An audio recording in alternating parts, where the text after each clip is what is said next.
नमस्कार, आप सभी का the world sky weather YouTube channel पर स्वागत है। आज के वीडियो में हम अगले 15 दिनों के मौसम पूर्वानुमान पर चर्चा करेंगे। 15 डेज वेदर फोरकास्ट 21 नवंबर से 5 दिसंबर के लिए इस वीडियो में दिया जाएगा, जिसमें हम अलग अलग मॉडल्स के फोरकास्ट को जानेंगे जीआईएफ के द्वारा। इसके अलावा इस वीडियो में पूरी तरह से जानकारी अगले 15 दिनों में तापमान के बारे में दी जाएगी, जिसके लिए एक अलग से जीआईएफ मैंने बनाया है। इसके अलावा बारिश का एक्यूमुलेशन और किस क्षेत्र में कितनी बारिश होगी उसके लिए भी एक जीआईएफ मैंने इस वीडियो में इंक्लूड किया है। तो आप सभी अपनी स्क्रीन पर यह सभी देख पाएंगे कि आपके यहाँ किस प्रकार तापमान रहेगा, बारिश की स्थिति आने वाले 15 दिनों के दौरान आपके क्षेत्र में किस प्रकार रहने की संभावनाएं रहेंगी। इसके अलावा बंगाल की खाड़ी में जो ट्रॉपिकल साइक्लोन बनने के चांसेस आगामी दिनों में बन रहे हैं, उस सिस्टम का इम्पैक्ट भारत के किन किन राज्यों पर देखने को मिलेगा, कहां कहां केवल बादलों की आवाजाही रहेगी तथा किन क्षेत्रों में बारिश की गतिविधियां अधिक से अधिक यानी कि भारी से अति भारी बारिश के रूप में देखने को मिलेगी। इसके अलावा उत्तर पश्चिम भारत के क्षेत्रों पर जो वेस्टर्न डिस्टर्बेंस आएंगे, उनका इम्पैक्ट किन किन राज्यों पर देखने को मिलेगा तथा कब उत्तर पश्चिम भारत के क्षेत्र पर प्रभावी वेस्टर्न डिस्टर्बेंस आने की संभावनाएं 5 दिसंबर के मध्य तक बन रही है या फिर नहीं बन रही है, इसके बारे में भी इस वीडियो में जानकारी देंगे। आप सभी इस वीडियो को पूरा जरूर देखिएगा और अगर आपको ये जानकारी अच्छी लगे तो इस चैनल को सब्सक्राइब भी ज़रूर करिएगा। फिलहाल आप सभी अपनी स्क्रीन पर देख सकते हैं। सबसे पहले हम बात करेंगे चक्रवाती तूफान को लेकर, जो कि बंगाल की खाड़ी में आगामी दिनों में बनता हुआ दिखाई दे रहा है। तो बंगाल की खाड़ी में जिस प्रकार आप अपनी स्क्रीन पर देख सकते हैं, दक्षिणी भागों में लगभग 23 नवंबर के आसपास एक लो प्रेशर एरिया का फॉर्मेशन देखने को मिल सकता है, जो कि लगभग 24 नवंबर को एक वेल मार्क लो प्रेशर एरिया या फिर डिप्रेशन की कैटेगरी का सिस्टम बनकर 25 नवंबर को डीप डिप्रेशन की कैटेगरी तक इंटेंसिफाई हो सकता है, जिस प्रकार आप अपनी स्क्रीन पर भी देख रहे हैं। उसके बाद यह सिस्टम लगभग 26-27 नवंबर के मिले जुले समय में एक चक्रवाती तूफान का रूप ले सकता है और उसके बाद इस चक्रवाती तूफान का लैंडफॉल भारत के तमिलनाडु या फिर दक्षिणी आंध्र प्रदेश के क्षेत्र की तरफ रहने की संभावना है। तमिलनाडु में सिस्टम के लैंडफॉल करने की संभावनाएं 80% है, वहीं दक्षिणी आंध्र प्रदेश में इस सिस्टम के लैंडफॉल करने की संभावनाएं 20% है। यानी कि आप समझ सकते हैं ज़्यादा संभावनाएं तमिलनाडु के क्षेत्रों की तरफ ही इस सिस्टम के लैंडफॉल करने की रहेगी। इसका ट्रैक ओडिशा या फिर वेस्ट बंगाल या फिर म्यांमार के क्षेत्रों की तरफ रहने की संभावनाएं बिल्कुल ही नेग्लिजिबल है, यानी कि है ही नहीं। तो कुल मिलाकर कहें तो जो बंगाल की खाड़ी में सिस्टम बनेगा उसके चक्रवाती तूफान बनने की संभावनाएं लगभग 70% है और चक्रवाती तूफान लगभग वह 26 या फिर 27 नवंबर को बन सकता है। और अगर वह चक्रवाती तूफान बनता है और उससे उसकी दूरी भारत से कुछ ज़्यादा रहती है तो वह कुछ समय के लिए सीवियर साइक्लोनिक स्टॉर्म भी बन सकता है और उस सिस्टम का लैंडफॉल भारत के तमिलनाडु के क्षेत्रों की तरफ हो सकता है तथा तमिलनाडु के क्षेत्र, इसके अलावा केरल, कर्नाटक, आंध्र प्रदेश के दक्षिणी मध्य इलाकों में भारी से अति भारी बारिश होने की संभावनाएं 25 से 30 नवंबर के मध्य बन रही है। कई इलाकों में तमिलनाडु के क्षेत्र में अत्यंत भारी बारिश होने की संभावनाएं है और यह सिस्टम बारिश की गतिविधियों के रूप में बहुत इंटेंस रहेगा, यानी कि बारिश की गतिविधियां इस सिस्टम से काफ़ी ज़्यादा देखने को मिलेगी। इसके अलावा यही सिस्टम, जिस प्रकार आप अपनी स्क्रीन पर भी देखे हैं, यही सिस्टम अरब सागर में भी प्रवेश करता हुआ दिखाई दे रहा है लगभग 29-30 नवंबर के आसपास। और यह सिस्टम अरब सागर में प्रवेश कर थोड़ा सा और इंटेंसिफाई होते हुए एक बार फिर से वेल मार्क लो प्रेशर एरिया या फिर डिप्रेशन की कैटेगरी का सिस्टम बन सकता है। हालांकि इस सिस्टम का रिसेंट अपडेट्स के अनुसार ट्रैक भारत के क्षेत्रों की तरफ दिखाई नहीं दे रहा है। यह सिस्टम भारत से दूर जा सकता है, लेकिन जब भी यह सिस्टम अरब सागर में इंटेंसिफाई होगा, उस समय अवधि के दौरान जो मध्य प्रदेश के दक्षिणी भाग होंगे, इसके अलावा गुजरात, राजस्थान के क्षेत्रों में बादलों की आवाजाही ऊंचाई वाले बादलों के रूप में अवश्य देखने को मिल सकती है। इसके अलावा जो बंगाल की खाड़ी में सिस्टम तमिलनाडु के क्षेत्रों की तरफ लैंडफॉल करेगा, उसका इम्पैक्ट दक्षिण भारत के क्षेत्रों में तो रहेगा ही रहेगा, लेकिन उसका इम्पैक्ट पूर्वी मध्य भारत के क्षेत्रों में भी देखने को मिल सकता है। लगभग हम बात करते हैं 28 से 30 नवंबर के मध्य उस सिस्टम के प्रभाव से महाराष्ट्र, तेलंगाना, इसके अलावा दक्षिणी छत्तीसगढ़ और उड़ीसा के कुछ क्षेत्रों में बारिश की गतिविधियां हो सकती है, लगभग हल्की से मध्यम बारिश के रूप में। कुछ महाराष्ट्र के क्षेत्र में कहीं कहीं मध्यम से भारी बारिश भी होने की संभावना है लगभग 28 से 30 नवंबर के मध्य उस सिस्टम के इम्पैक्ट से रहेगी। इसके अलावा मध्य प्रदेश के दक्षिणी मध्य भागों में भी बादलों की आवाजाही होने की संभावनाएं रहेंगी तथा कुछ स्थानों पर हल्की से मध्यम बारिश की गतिविधियां मध्य प्रदेश के दक्षिण पूर्वी और दक्षिण पश्चिमी क्षेत्रों में भी लगभग 29-30 नवंबर के आसपास देखने को मिल सकती है। राजस्थान, उत्तर प्रदेश में भी बादलों की आवाजाही होने की संभावनाएं नवंबर के अंतिम दिनों वहीं दिसंबर के शुरुआती समय में रहेगी। तो कुछ इस प्रकार बंगाल की खाड़ी में सिस्टम बनेगा, उसके ट्रैक को लेकर जानकारी दे दी गई है और उसका इम्पैक्ट विशेषकर बताए तो दक्षिण भारत और पूर्वी भारत के क्षेत्र में देखने को मिलेगा, जहां कई क्षेत्रों में बारिश की गतिविधियां होंगी।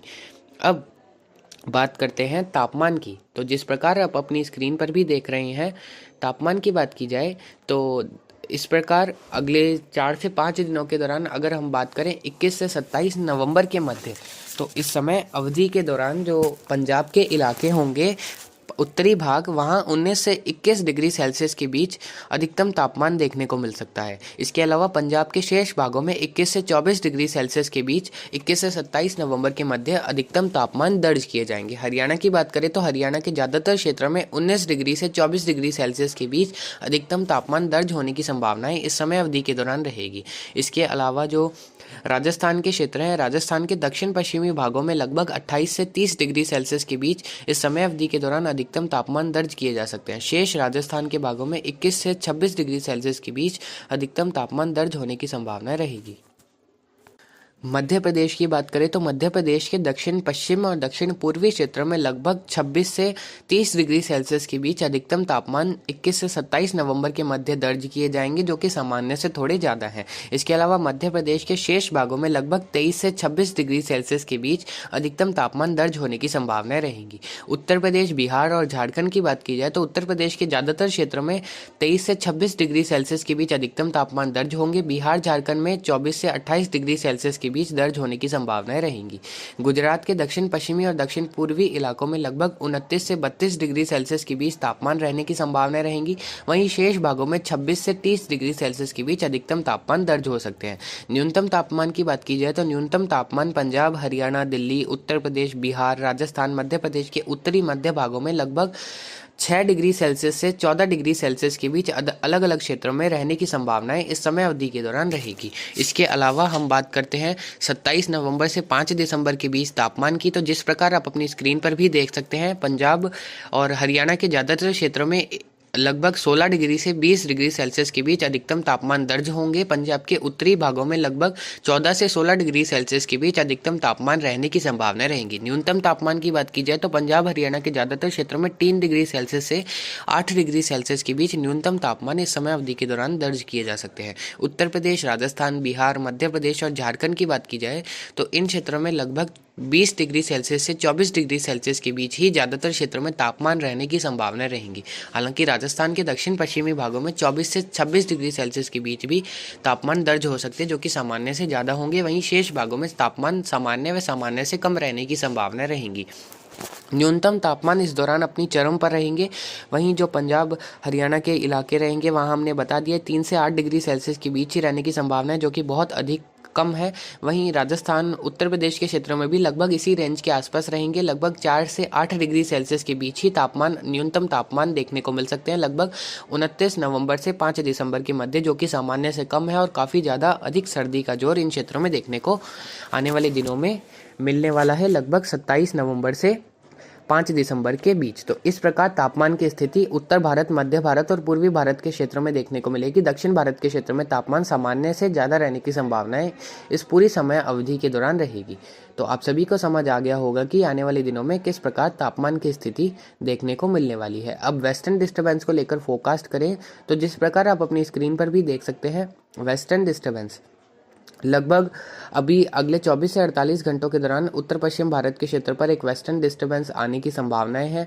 इसके बाद उत्तर पश्चिम भारत के क्षेत्रों पर जो वेस्टर्न डिस्टर्बेंस अभी 48 घंटों के दौरान आएगा, उसका इम्पैक्ट लगभग आज से ही शुरू हो जाएगा, यानी कि 21 नवंबर और 23 नवंबर तक उस पश्चिमी विक्षोभ का इम्पैक्ट देखने को मिलेगा। वहीं जम्मू कश्मीर और लेह लद्दाख के कई क्षेत्रों में बारिश की गतिविधियां उस पश्चिमी विक्षोभ के प्रभाव से आज और कल देखने को मिल सकती है। 23 नवंबर को पश्चिमी विक्षोभ का इम्पैक्ट कुछ कम होगा, क्योंकि वह पश्चिमी विक्षोभ थोड़ा आगे बढ़ता हुआ देखा जाएगा। हालांकि जैसे ही वह पश्चिमी विक्षोभ उत्तर पश्चिम भारत के क्षेत्र से आगे गुजरेगा, एक और अन्य पश्चिमी विक्षोभ उत्तर भारत के क्षेत्रों पर दस्तक देगा लगभग 24-25 नवंबर के आसपास, जिसका इम्पैक्ट 24 और 25 नवंबर को उत्तर भारत के पहाड़ी राज्यों में देखने को मिलेगा। जम्मू कश्मीर, लेह लद्दाख और हिमाचल प्रदेश के उत्तर पश्चिम भागों में हल्की से मध्यम बारिश की गतिविधियां तथा बर्फबारी होने की संभावना रहेंगी। उत्तराखंड के एक्सट्रीम नॉर्थ पार्ट्स में कुछ इलाकों में हल्की बारिश हो सकती है, हालांकि कोई विशेष बारिश होने की संभावनाएं हिमाचल प्रदेश के दक्षिणी भागों और उत्तराखंड के क्षेत्रों में नजर नहीं आ रही। इसके अलावा 23 से 25 नवंबर के मध्य राजस्थान, पंजाब और हरियाणा के कुछ क्षेत्रों में ऊंचाई वाले बादलों की आवाजाही देखने को मिल सकती है। अन्य कोई मुख्य बारिश होने की संभावनाएं उस पश्चिमी विक्षोभ के प्रभाव से भी होती हुई नजर नहीं आ रही है। इसके बाद 26-27 नवंबर को उत्तर पश्चिम भारत के एक्सट्रीम नॉर्थ पार्ट से एक हल्का पश्चिमी विक्षोभ गुजरेगा, जिसका कोई खास इम्पैक्ट उत्तर पश्चिम भारत के क्षेत्र पर होता हुआ नजर नहीं आ रहा है।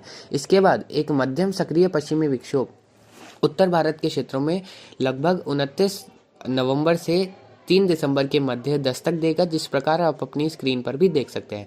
उस पश्चिमी विक्षोभ का इम्पैक्ट ज़्यादातर क्षेत्रों में होने की संभावनाएं रहेंगी। हिमाचल प्रदेश, उत्तराखंड, जम्मू कश्मीर, लेह लद्दाख के क्षेत्रों में गिलगित बाल्टिस्तान से लगाकर कई इलाकों में हल्की से मध्यम बारिश तथा जम्मू कश्मीर के कुछ क्षेत्रों में भारी बर्फबारी होने की संभावनाएं उस पश्चिमी विक्षोभ के प्रभाव से रहेगी। पंजाब, हरियाणा, दिल्ली, उत्तर प्रदेश और राजस्थान के क्षेत्रों में भी बादलों की आवाजाही उस पश्चिमी विक्षोभ के प्रभाव से ज़्यादातर क्षेत्रों में देखने को मिलने वाली है तथा जो राजस्थान के पश्चिमी इलाके हैं, पाकिस्तान से सटे क्षेत्र, इसके अलावा पंजाब के उत्तरी और पश्चिमी भागों में बारिश की गतिविधियां भी कुछ स्थानों पर लगभग 1 से 3 दिसंबर के मध्य होने की संभावनाएं रहेंगी, जिसके बारे में लगातार आपको the world sky weather channel के द्वारा जानकारी दे दी जाएगी।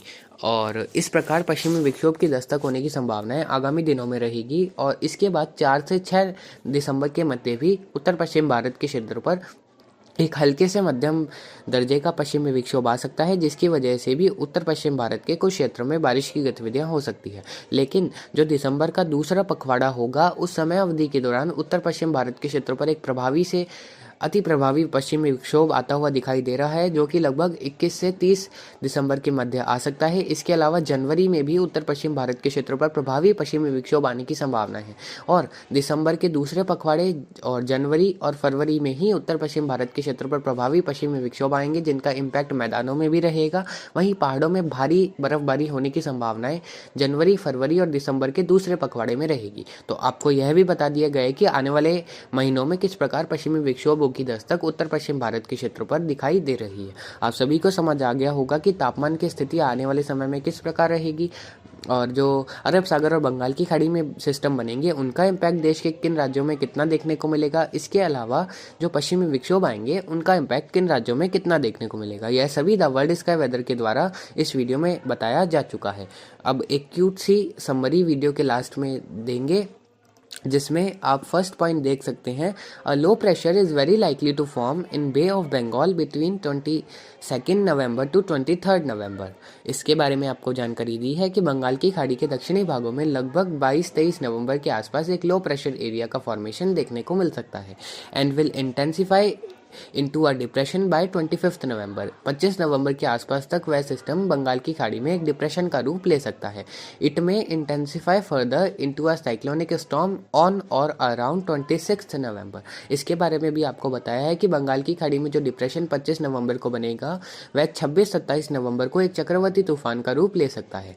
और उस सिस्टम के ट्रैक की बात की जाए तो वह सिस्टम तमिलनाडु के क्षेत्रों की तरफ लैंडफॉल करके अरब सागर के क्षेत्र में प्रवेश कर सकता है और अरब सागर के क्षेत्र में प्रवेश कर वह सिस्टम इंटेंसिफाई हो सकता है।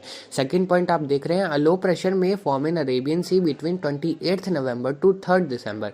यह वही लो प्रेशर एरिया हो सकता है जो कि बंगाल की खाड़ी से सिस्टम उभरकर अरब सागर में प्रवेश कर एक बार फिर से री इंटेंसिफाई हो सकता है। और अरब सागर में यह सिस्टम अगर प्रवेश करता है तो ये एक बार फिर से इंटेंसिफाई होकर वेल मार्क लो प्रेशर एरिया या फिर डिप्रेशन की कैटेगरी का सिस्टम बन सकता है।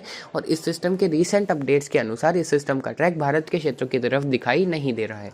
यह सिस्टम ओमान, यमन के क्षेत्र की तरफ जाता हुआ दिखाई दे रहा है। हालांकि बादलों की आवाजाही उत्तर पश्चिम भारत के क्षेत्र, वहीं मध्य भारत के क्षेत्रों में इस सिस्टम के प्रभाव से होने की संभावनाएं बन रही है। थर्ड पॉइंट आप देख रहे हैं, strong decrease in both minimum and maximum temperature are very likely in most parts of north west, central and eastern parts of India. इसके बारे में भी आपको एक बहुत अच्छे प्रकार से जानकारी दी है कि उत्तर पश्चिम भारत, मध्य भारत, पूर्वी भारत, उत्तर पूर्वी भारत के क्षेत्रों में अगले लगभग 10 से 15 दिनों के दौरान तापमान काफ़ी कम होंगे। वहीं जो 27 नवंबर से 5 दिसंबर के मध्य का पीरियड होगा, इस समय अवधि के दौरान उत्तर पश्चिम भारत, मध्य पूर्वी और उत्तर पूर्वी भारत में तापमान में विशेष या फिर कहीं काफ़ी गिरावट होगी। वहीं न्यूनतम तापमान भी लगभग 3 से 8 डिग्री सेल्सियस के बीच दर्ज होंगे और अधिकतम तापमान भी लगभग 16 डिग्री से 24 डिग्री सेल्सियस के बीच ज़्यादातर क्षेत्रों में दर्ज होंगे, जो कि सामान्य से थोड़े कम है। तो इस प्रकार सर्दी का जोर आगामी दिनों में देश के ज़्यादातर क्षेत्रों में देखने को मिलेगा। हालांकि दक्षिण भारत के क्षेत्रों में तापमान में थोड़ी सी ज़्यादा देखने को मिलेंगे अधिकतम और न्यूनतम तापमान। इस प्रकार आने वाले दिनों में देश भर में मौसम रहने की संभावनाएं रहेंगी।